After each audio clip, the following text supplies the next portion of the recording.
Dia, sendo já tarde, disse-lhes Jesus: passemos para outra margem.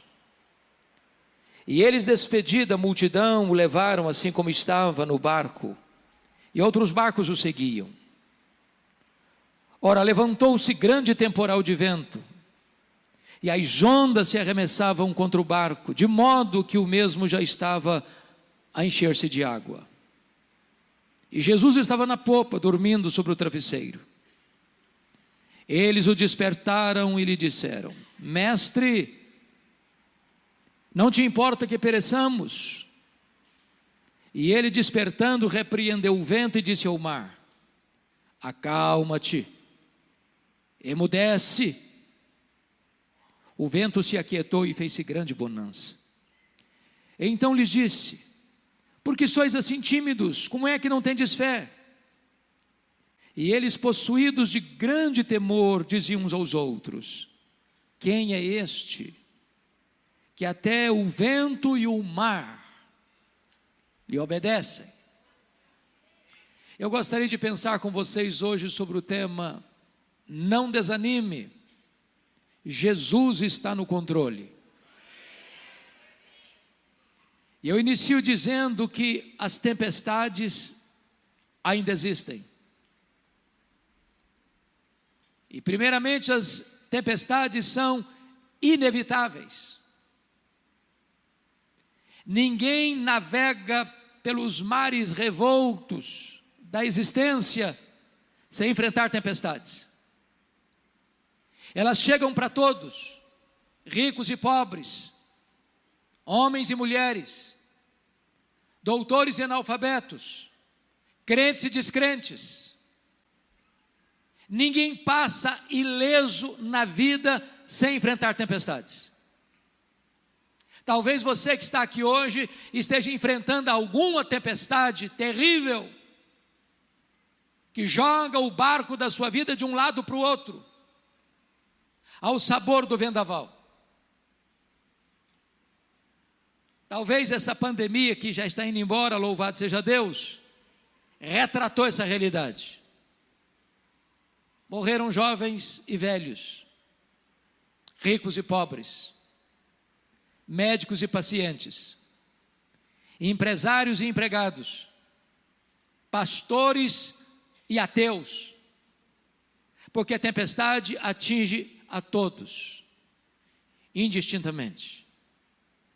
Mas em segundo lugar, as tempestades da vida não são apenas inevitáveis, elas são também imprevisíveis. Elas chegam de súbito, sem mandar aviso prévio. E às vezes colocam a sua vida de ponta cabeça. É um acidente grave. É um divórcio doloroso. É um luto traumático. É um rompimento de um namoro, de um noivado, deixando sequelas e cicatrizes. É uma perda financeira radical. É uma situação que você nunca imaginou passar na vida, mas está passando. Sabe por quê? Porque as tempestades são imprevisíveis. Elas chegam sem você jamais ter imaginado passar por elas. Esse fato pode ser ilustrado pela própria geografia deste espaço aqui. Eu acho que todos vocês sabem que o chamado Mar da Galileia, ou Lago de Genezaré, ou Lago de Tiberíades, não é um mar, é um lago. E é um lago de águas doces. O maior reservatório de água doce do Oriente Médio. Esse lago tem 21 quilômetros de comprimento por 14 de largura. Esse lago está encurralado por montes, do lado oriental as montanhas de Golã e do lado ocidental as montanhas da Galileia. Esse lago está a 220 metros abaixo do nível do mar Mediterrâneo. E um fato muito curioso acontece nessa região. No extremo norte de Israel está o monte mais alto de Israel, o Monte Hermon, cujo cimo fica coberto de gelo praticamente o ano todo. E então, de vez em quando, o vento gelado desce dessas montanhas cobertas de gelo, encurralado pelos montes, bate na superfície desse lago. Às vezes, sol a pino, e começa uma tempestade de vento, repentinamente. Foi certamente isso que aconteceu. Quando Jesus disse para eles, passemos para outra margem, não havia certamente nenhum sinal de tempestade. Mas enquanto navegavam, a tempestade chegou subitamente, transtornando a vida deles. É assim na vida também. Você não planeja, você não espera, mas a tempestade chega. Mas em terceiro lugar, as tempestades são também inadministráveis. Aqueles discípulos, boa parte deles, nasceram ao redor daquele lago, trabalhavam naquele lago, conheciam cada palmo daquele lago, já tinham passado por outras tempestades naquele lago e superado as tempestades, mas agora eles não conseguem controlar o barco, eles estão à deriva, eles estão rodopiando no meio do mar, indo para eles ao naufrágio inevitável. É assim na vida também, meus irmãos. Coisas domésticas, coisas familiares, de repente ficam estranhas. Relacionamentos tão harmoniosos, de repente ficam tempestuosos. Aquele filho, aquela filha tão obediente, de repente se torna rebelde. Aquele marido tão amável, de repente se torna tão duro no trato. Aquela esposa tão carinhosa, de repente se transforma numa mulher indiferente e ácida. As circunstâncias da vida que pareciam tão favoráveis e você estava ainda de vento em popa, de repente o vento contrário começa a lançar-se sobre você e a sua vida começa a sofrer riscos e perigos. E você não consegue administrar. E as rédeas saem das suas mãos e o leme não obedece mais o seu comando. Mas em quarto lugar, bendito seja Deus, as tempestades são também pedagógicas. Entendamos isso, irmãos. Nós cremos numa doutrina gloriosa que nós chamamos de soberania de Deus.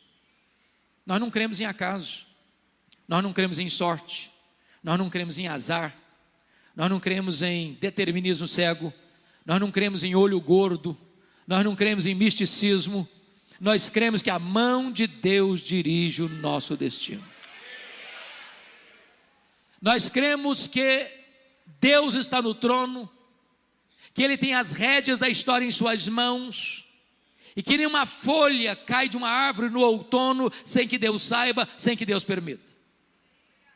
As tempestades que vêm sobre a sua vida não vêm para destruir você, vêm para fortalecer e tonificar as musculaturas da sua alma. As tempestades não vêm para nos destruir, vêm para nos fortalecer, não vêm para nos reprovar, vêm para nos aprovar na presença de Deus. Então, dito isto, à guisa de introdução, com a Bíblia aberta comigo no texto, eu gostaria que você considerasse essa passagem comigo. O contexto aqui é que Jesus passara todo aquele dia ensinando as parábolas do reino. E se você já deu aulas, ou pregou, ou deu palestra um dia inteiro, no final do dia você está exausto. E então diz a Bíblia que depois de dar estas palestras sobre o reino de Deus, ensinar essas parábolas, Jesus disse para os seus discípulos: passemos para outra margem. E diz a Bíblia que Jesus entrou no barco, pegou um travesseiro, foi lá para trás do barco na popa, deitou e dormiu, porque ele era homem, perfeitamente homem, e estava cansado. E nesse momento então os discípulos começam a navegar, quando a tempestade súbita chega, e eles tentam administrar o problema, e não conseguem. E de repente, quando o barco estava à deriva e prestes a naufragar, eles recorrem a Jesus com a pergunta em tom de censura: mestre, não te importa que pereçamos? E diz a Escritura que Jesus levanta, acalma o mar, aquieta o vento e pergunta para eles: por que sois assim tímidos? Como é que não tendes fé? E eles olham uns para os outros espantados e tomados de santa reverência e perguntam: mas quem é este que até o vento e o mar lhe obedecem? Se vocês perceberam comigo, essa passagem está regida por 3 perguntas. No verso 38, a pergunta dos discípulos a Jesus: mestre, não te importa que pereçamos? No verso 40, a pergunta de Jesus para os discípulos: por que sois assim tímidos? Como é que não tendes fé? A terceira pergunta está no verso 41, é entre os discípulos: quem é este que até o vento e o mar lhe obedecem? Se o texto está regido por essas três perguntas, é sobre elas que vamos conversar com vocês nesta noite. Vejamos a primeira pergunta: Mestre, não te importa que pereçamos? Eu quero dizer que essa é a sua pergunta, essa é a minha pergunta, essa é a nossa pergunta na hora da dor, na hora da angústia, na hora do desespero, na hora que a morte nos mostra a sua carranca, na hora que as circunstâncias saem das nossas mãos, na hora que o medo tenta nos encurralar, na hora que as forças do nosso braço já não existem mais, na hora que o barco da nossa vida não obedece mais o nosso comando, todos nós ficamos aflitos.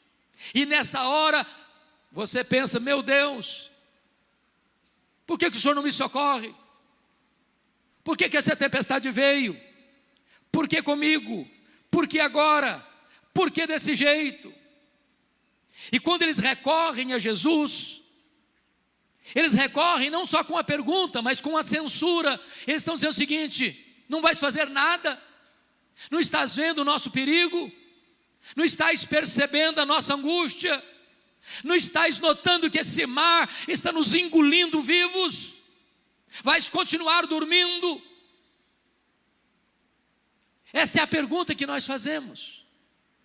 Mas por que eles estão fazendo essa pergunta? O que não está bem resolvido na cabeça deles? Primeiro, não está bem resolvido na cabeça deles o fato de Jesus ter dado uma ordem para eles: passemos para outra margem. E na medida em que eles obedecem a Jesus, eles enfrentam a tempestade.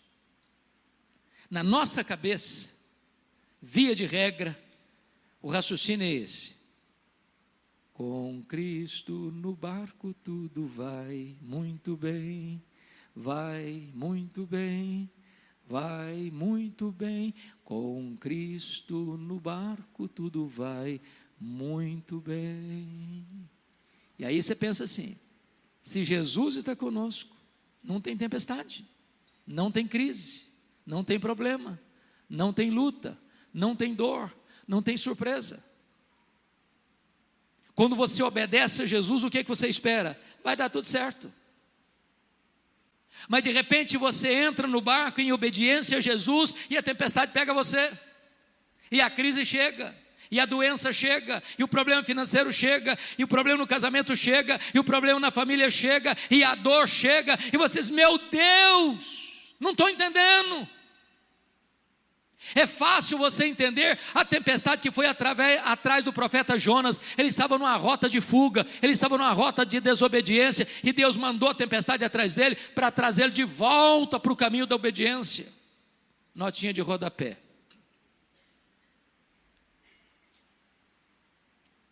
crente rebelde e desobediente é endereço certo de tempestade, sabia? Deus vai mandar a tempestade atrás de você, não para destruir você, para trazer você de volta. Agora, o que você e eu não entendemos é como nós estamos fazendo a vontade de Deus e a tempestade nos apanha. Não estava bem resolvido isso na cabeça deles. Segunda coisa que não estava bem resolvido na cabeça deles: como conciliar a urgência da necessidade deles com a demora de Jesus em atendê-los. Eu pergunto a vocês: o que Jesus estava fazendo naquele barco? Dormindo. Quem está dormindo não está agindo. E sabe, irmãos, pior do que a tempestade, para nós, é a demora do socorro.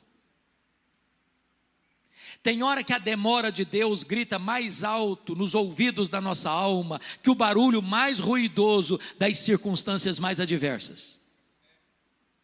Talvez foi a dor de Marta, quando manda um recado para Jesus: está enfermo aquele a quem amas.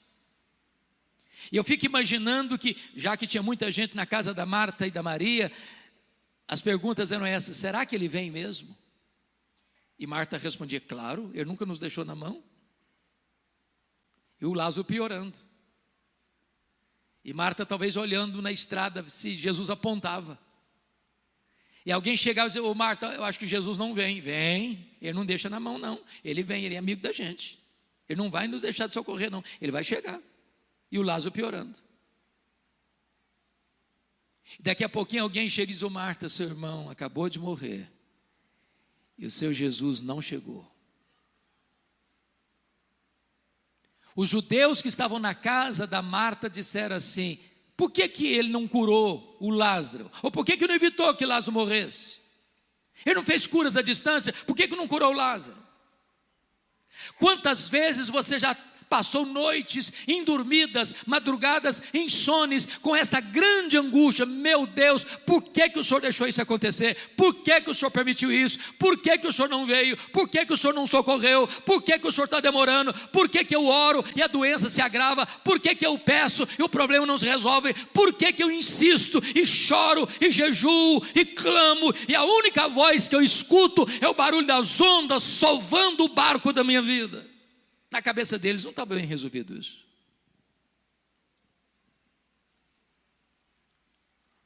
Mestre, não te importa que pereçamos? Aí diz o texto que Jesus então se levantou, repreendeu o vento, repreendeu o mar, porque o vento tem ouvidos, e o mar consegue escutar o Criador. E eu fico imaginando que o mar, como uma fera selvagem, ao escutar o comando do Criador, vai se encolhendo, e o vento vai se recolhendo às recâmaras, e tudo se faz calmo e bonançoso. Eu quero dizer para você que a sua tempestade é maior do que você, mas a sua tempestade está debaixo do controle do Senhor Jesus. O mar se revolta na sua vida, mas o mar escuta a voz de Jesus, e na hora que Ele mandar, o mar se acalma, o vento cessa, e haverá bonança na sua história e na sua vida. O que eu acho maravilhoso, pastor Marcos, nesse texto, é que há dois registros de tempestades nos evangelhos.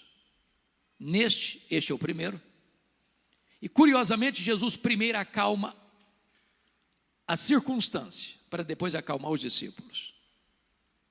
Lá na segunda tempestade, relatada em Mateus 14, 22 a 33, o mar também está revolto, mas Jesus não está com eles.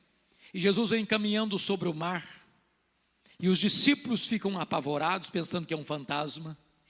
E antes de Jesus acalmar a tempestade, Jesus acalma os discípulos, dizendo assim: tende bom ânimo, sou eu, não tenham medo. Por que Jesus mudou de metodologia na segunda tempestade? Porque tem hora que Jesus sabe que a tempestade da sua vida não está dentro de você, está fora de você. Tem hora que Jesus sabe que a tempestade não está fora de você, está dentro de você. Tem hora que Jesus não tem que acalmar a circunstância, tem que acalmar o seu coração. Eu quero dizer para você que Jesus está aqui nesta noite, e Ele conhece a tempestade de fora, e Ele conhece a tempestade de dentro, Ele conhece a circunstância, Ele conhece o seu coração, e hoje Ele está aqui para acalmar a tempestade que está dentro da sua alma, e acalmar as circunstâncias que estão assolando a sua vida. E depois que Jesus acalma o mar e o vento, agora vem a segunda pergunta do texto, e Jesus pergunta assim: por que vocês estão com medo? Por que vocês não têm fé? E eu fico perguntando a mim mesmo: meu Deus, se eu estivesse lá, eu estaria com medo? Um barco frágil, de noite, o mar moendo o barco rodopiando no meio do mar, se enchendo d'água, indo à beira do naufrágio, você estaria com medo? Eu só fiz, pastor Marcos, um cruzeiro com navio grande na vida. Fiz vários cruzeiros pequenos, mas navio grande só fiz um na vida. Saiu de Santos para as praias do interior do Rio de Janeiro. E eu prometi a mim mesmo nunca mais fazer outro cruzeiro na vida. Prometi, para mim mesmo. Ondas de 5 metros. Meus irmãos, não ficou ninguém sem nausear naquele navio. Nós íamos para jantar, e cambaleando, segurando nas paredes, e voltava sem chegar no refeitório, vomitando pelo corredor. uma coisa horrorosa. E quando saímos do rio, nessa circunstância, sabendo que tinha 8 horas pela frente, eu fiz uma oração: meu Deus, ou eu durmo ou eu morro. Agora pensa num barquinho pequeno, a morte mostrando a carranca. Você estaria com medo? E Jesus disse: por que vocês estão com medo? Como é que vocês não têm fé? A grande pergunta nesse texto é: por que eles deviam ter fé e não medo? Para ajudar vocês num recurso mnemônico da memória, dar-lhes-ei 4 motivos pelos quais eles não deviam ter medo e sim fé. Todos 4 começando com a letra P. Primeiro, por que eles deviam ter fé e não medo? Primeiro, por causa da promessa de Jesus. Olha o versículo 35. Passemos para outra margem. Se Jesus disse passemos para outra margem, qual era o destino deles? A outra margem. Então, vou lhes dizer uma frase, que se vocês guardarem a frase, me dou por contente nesta noite. Promessa de Jesus e realidade são a mesma coisa. Porque Ele vela pela sua palavra em a cumprir, e nenhuma de suas promessas cai por terra. Você não vive, como já ouvimos aqui hoje, por vista, você vive pela fé, e fé é você crer que o que Deus falou é verdade. Se o Senhor disse a outra margem, não é o fundo do mar, é a outra margem, não importa o tamanho da tempestade, você vai chegar na outra margem, você vai para um lugar seguro. O seu destino não é o naufrágio, o seu destino é o porto final, é o lugar seguro, é a outra margem.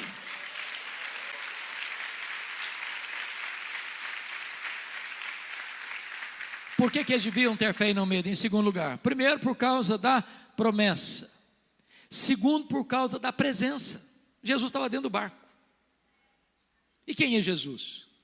É o Criador do céu, é o Criador da terra, é o Criador do mar, é o Criador do universo, é o seu Criador. A criatura não pode ser maior do que o Criador, a criatura não pode vencer o Criador. Se Jesus estava dentro daquele barco, aquele barco não podia naufragar. Meu amado irmão, nós não vamos deixar de ter medo. Não, eu não tenho medo porque eu sou um cara valente, eu não tenho medo porque eu sou um cara forte, eu não tenho medo porque eu sou um leão, eu não tenho medo porque qualquer coisa eu enfrento no peito, porque eu sou bom, porque eu sou isso. Não, você não precisa ter medo, não é porque você é forte não, você é fraco, eu sou fraco, mas o seu Deus é forte, o seu Deus é todo poderoso, o seu Deus é onipotente, o seu Deus está com você. Disse Davi: eu não temo a sombra da morte, porque tu estás comigo, a tua vara e o teu cajado me consolam. E Jesus prometeu: eis que eu estou convosco todos os dias, até a consumação dos séculos. Terceiro lugar, por que eles deviam ter fé e não medo?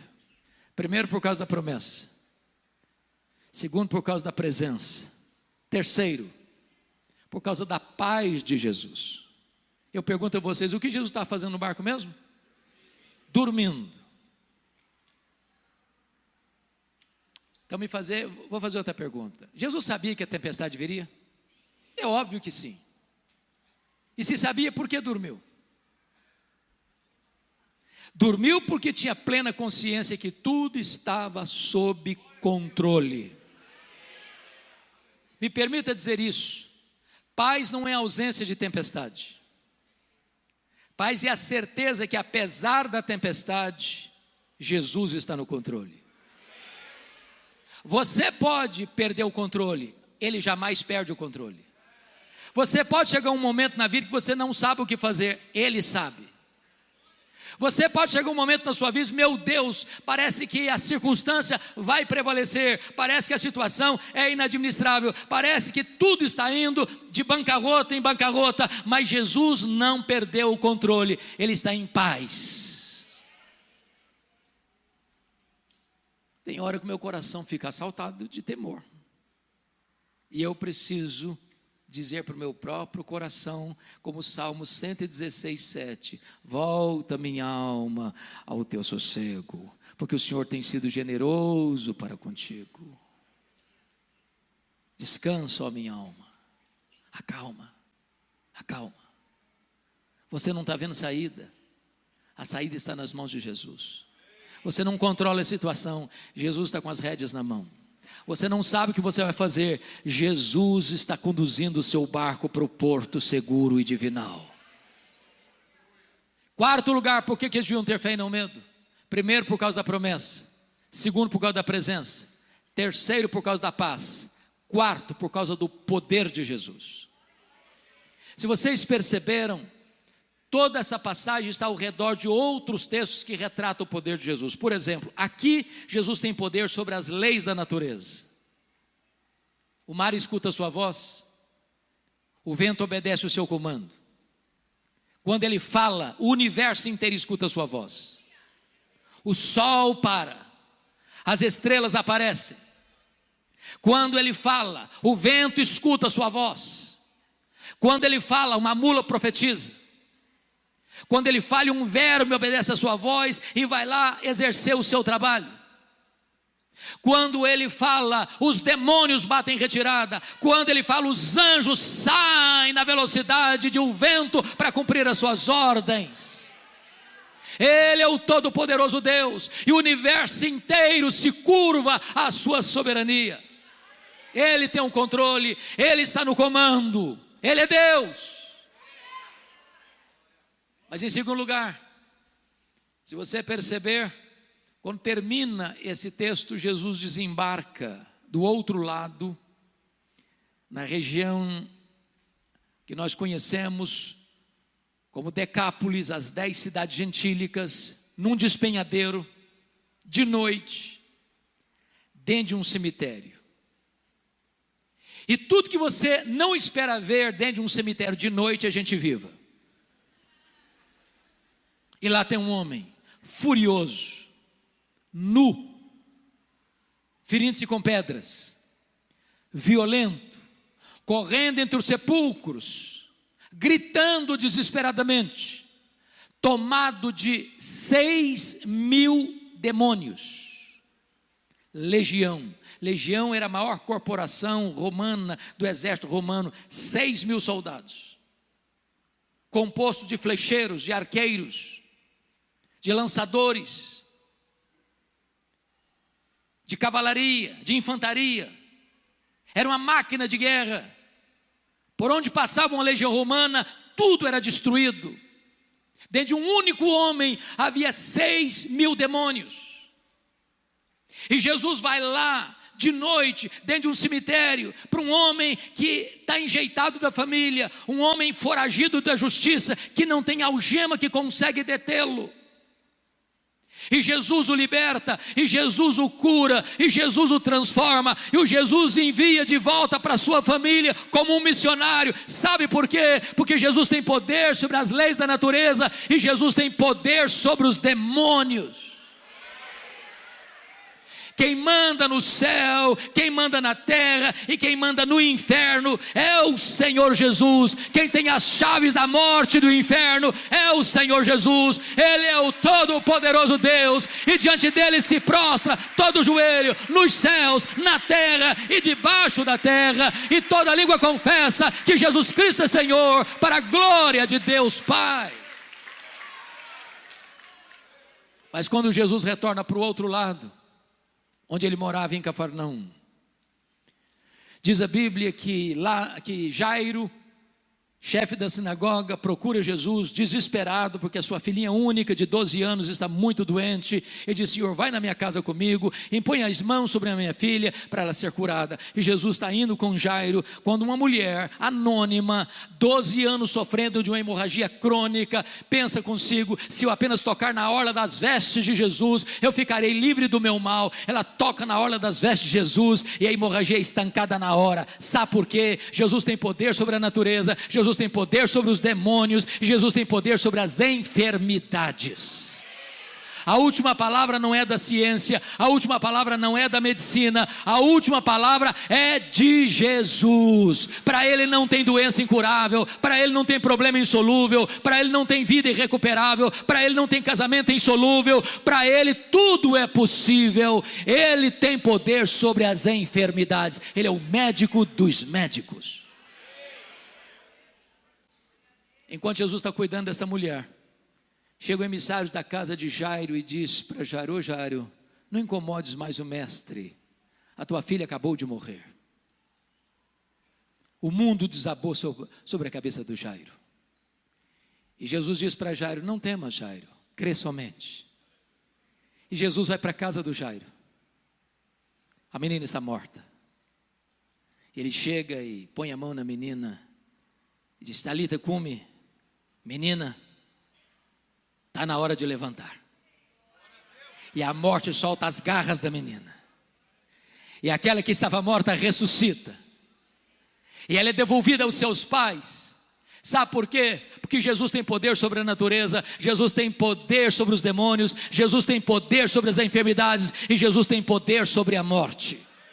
Ele entrou nas entranhas da morte, ele arrancou o aguilhão da morte, ele matou a morte e ele ressuscitou gloriosamente, inaugurando a imortalidade. E todo aquele que vive e crê nele não morrerá eternamente, porque ele é a ressurreição e a vida. Você não precisa ter medo, você precisa ter fé. Mas agora, amados, vamos à pergunta do verso 41. Agora não é a pergunta dos discípulos para Jesus, agora não é a pergunta de Jesus para os discípulos, agora é a pergunta entre os discípulos. E eu fico imaginando a cena, pastor Marcos, aqueles discípulos molhados, pelos jorros d'água que batiam no barco frágil, o mar calmo como a fera que recua, tremendo diante do domador. E agora eles olham espantados uns para os outros e perguntam assim: quem é este? Quem é este que até o vento e o mar lhe obedecem? E nós poderíamos responder esta pergunta nesta noite: quem é este? Este é aquele que com o Pai e com o Espírito Santo, lá nos refolhos da eternidade, antes do mundo ser criado, participou de um conselho eterno, onde a sua vida foi planejada, e Deus amou você com amor eterno. Este é aquele que no princípio criou todas as coisas, porque todas as coisas foram feitas por Ele e por intermédio dEle, e nada do que foi feito se fez sem Ele. Ele criou as coisas visíveis e invisíveis. Quem é este? Este é aquele que sustenta o próprio universo com as suas mãos poderosas. Quem é este? Este é aquele de quem os patriarcas falaram, para quem os profetas apontaram. Este é aquele que foi simbolizado pelo Cordeiro da Páscoa. Este é aquele que foi simbolizado pelo maná que caía do céu. Este é aquele que foi simbolizado pela água que brotava da rocha. Este é aquele que foi simbolizado por aquela nuvem que guiava o povo de dia, por aquela coluna de fogo que guiava o povo de noite. Este foi simbolizado pelo tabernáculo, este foi simbolizado pela arca da aliança, este foi simbolizado pelo templo de Israel, este foi simbolizado pelas festas de Israel, este foi simbolizado pelos sacrifícios realizados no templo, este foi simbolizado pelo sábado. Tudo era a sombra dele, ele é a realidade. Quem é este? Este é o maravilhoso conselheiro, este é o Deus forte, este é o Pai da eternidade, este é o príncipe da paz. Quem é este? Este é o sol da justiça, a brilhante estrela da manhã. Quem é este? Este é o Filho de Deus, que nasceu numa manjedoura, que cresceu numa carpintaria, que andou por toda parte, fazendo bem e libertando os oprimidos do diabo. Os cegos viram, os surdos ouviram, os mudos falaram, os coxos andaram e os mortos ressuscitaram. Quem é este? Este é o grande eu sou, este é o sol da justiça, este é a luz do mundo, este é o pão da vida, este é a porta, este é o bom pastor, este é a ressurreição e a vida, este é o caminho e a verdade e a vida, este é a videira verdadeira. Quem é este? Este é o cabeça da igreja, este é o fundamento da igreja, este é o dono da igreja, este é o edificador da igreja, este é o protetor da igreja. Quem é este? Este é o Verbo eterno, pessoal, divino, que se fez carne e habitou entre nós, cheio de graça e de verdade, e vimos a sua glória, glória como do unigênito do Pai. Quem é este? Este é o Salvador, este é o Messias, este é o Senhor dos senhores, este é o Rei dos reis, este é o amado da nossa alma, este é a nossa paz, este é a nossa alegria, este é a nossa justiça, este é a nossa herança. Quem é este? Este é o eterno Filho de Deus, que veio ao mundo por amor de nós, que suou no Getsêmane, que sangrou no Getsêmane, que foi cuspido no sinédrio judaico, que foi espancado no pretório romano. Quem é este? Este que é aquele que carregou o seu lenho pelas ruas de Jerusalém, é aquele que foi pregado no leito vertical da morte, é aquele que morreu pelos nossos pecados e ressuscitou para a nossa justificação. Quem é este? Este é aquele que voltou para o céu, assentou no trono e derramou o Espírito Santo sobre a igreja. Quem é este? Este é o nosso grande sumo sacerdote, este é o nosso supremo advogado, este é aquele que está sentado no trono e tem as rédeas da história em suas mãos, é aquele que governa, é aquele que reina, é aquele que julga. Quem é este? Este é aquele que vai voltar pessoalmente, visivelmente, audivelmente, repentinamente, inesperadamente, gloriosamente, para buscar a sua igreja. Quem é este? Este é o juiz de vivos e de mortos, que vai julgar as nações. Quem é este? Este é aquele que vai reinar com a sua noiva, este é aquele que vai banquetear com o seu povo, este é aquele que nós veremos face a face, este é aquele que vai enxugar dos nossos olhos toda lágrima, este é aquele com quem reinaremos para sempre e sempre e sempre e sempre. Este é aquele que diz para você e para mim nesta noite: você não precisa ter medo, você precisa ter fé. A Ele a honra, a Ele a glória, a Ele o louvor agora e eternamente. Aleluia.